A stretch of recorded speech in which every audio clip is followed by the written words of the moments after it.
আলু দিয়ে ভাইরাল এই রেসিপিটা আমিও আজকে করে ফেললাম। এটা বানাতে এত সহজ এবং খেতে এত মজা, আর এটার এতটাই ক্রিস্পি হয়, আপনাদের যদি সাউন্ডটা শোনাতে পারতাম তাহলে আপনাদের বোঝাতে পারতাম।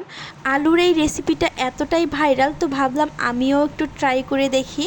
তো আলুর এই রেসিপিটা করার জন্য আমি কিন্তু বেশি আলু নেইনি, তো মোটামুটি বেশি কমও নেইনি আবার, তো মোটামুটি আলু নিয়েছি যেন আমরা 4 জন খেতে পারি। তো দেখতে পাচ্ছেন আলুগুলো কিন্তু সুন্দরভাবে আগে সিদ্ধ দিতে হবে।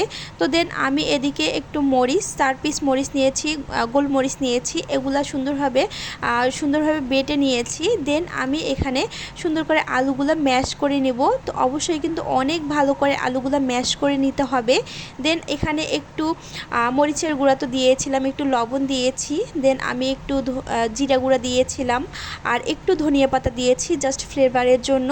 তো এখানে আরেকটু কর্নফ্লাওয়ার দেওয়া লাগবে, এবং আমি ময়দাও দিয়েছিলাম। সেদিন চিকেন ফ্রাই করার জন্য আমি ময়দা রেডি করে রেখেছিলাম, দেন ওই ময়দাগুলোও আমি দিয়ে দিলাম। এবার আমি এটাকে সুন্দরভাবে মুথে নেব। দেখতে পাচ্ছেন হাতের সাহায্যে কিন্তু অনেকক্ষণ ধরে সুন্দর করে মুথে নিতে হবে। তো দেখতেই পাচ্ছেন মুথে নেওয়ার পর কালারটা কেমন চলে আসছে। তো এখানে একটা প্লেটের মধ্যে তেল দিয়ে নিচ্ছি, আমি সুন্দরভাবে তেলটা ব্লেন্ড করে নিচ্ছি, মানে প্লেটটার মধ্যে আর কি তেলটা ছড়াই দিচ্ছি। দেন আমি এখান থেকে অর্ধেক নিব, নিয়ে সুন্দরভাবে হাত দিয়ে এভাবে ট্যাপ ট্যাপ ট্যাপ ট্যাপ করে আমি এটা বড় করে নিব। যেরকম পরোটার শেপ দেই আমরা, ঠিক ওরকম 4 কোণাচে একটা পরোটার শেপ দিয়ে দিব আমি। এই যে দেখেন কতটা সুন্দর আমি শেপটা দিয়েই নিয়েছি। তো এই শেপটা দেওয়ার পর আমি এখন আস্তে আস্তে একটু পাতলা করব, কারণ বেশি মোটা হলে ওরকম ক্রিস্পি হবে না। দেন আমি একটু ডিজাইন করার চেষ্টা করছিলাম। তো দেখতেই পাচ্ছেন আমার ডিজাইন কিন্তু মোটামুটি শেষ। এখন আমার এই আলুর এটা হচ্ছে কাটার পালা। তো দেখতেই পাচ্ছেন সুন্দর করে কিন্তু আমি এভাবে কেটে নিচ্ছি, আপনারা কিন্তু ঠিক এভাবেই কেটে নেবেন।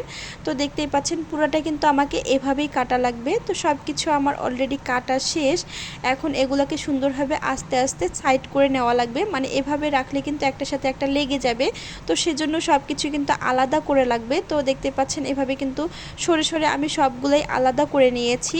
দেন কড়াইয়ের মধ্যে আমি তেল দিয়ে দিলাম এটাকে ফ্রাই করার জন্য। ডুবো তেলে এটা ফ্রাই করলে একদম ভালো হয়, তবে আমার বাসায় বেশি তেল ছিল না, আর আমরা বাঙালি বলে কথা, তো সেজন্য একটু অল্প তেলে দিয়েছি। তো এখানে তেলের মধ্যে আমি কিন্তু আলুর ওই মানে লম্বা লম্বা যে এটা স্টিক বলে না কি বলে, আমি আসলে এটার নামও ভালোভাবে জানি না। তো দেখতে পাচ্ছেন আমি কিন্তু মোটামুটি সুন্দরভাবে একটা কালার নিয়ে এসেছি ভাজতে ভাজতে।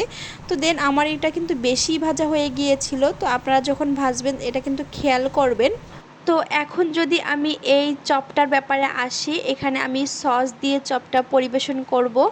তো এটা কিন্তু এতটাই ক্রিস্পির দিক দিয়ে একদম বেস্ট। আমি যদি সাউন্ডটা আপনাদের শোনাইতে পারতাম তাহলে আপনারা বুঝতে পারতেন। তো টেস্টের ব্যাপারে যদি বলি তাহলে একদম অ্যাভারেজ। আলুকে ফ্রাই করে খেলে যেরকম টেস্টটা আশা করেন ঠিক ওরকম টেস্টটাই পাবেন। বিকেলবেলা কিন্তু নাস্তা হিসেবে এটা রেডি করতে পারেন। তো যাই হোক, ভিডিওটা শেয়ার করে আপনার টাইমলাইনে রেখে দেন, যদি রেসিপিটা দরকার হয় তখন দেখে নিতে পারবেন। রেসিপিটা কেমন লাগলো অবশ্যই কিন্তু কমেন্ট বক্সে কমেন্ট করে জানাতে ভুলবেন না।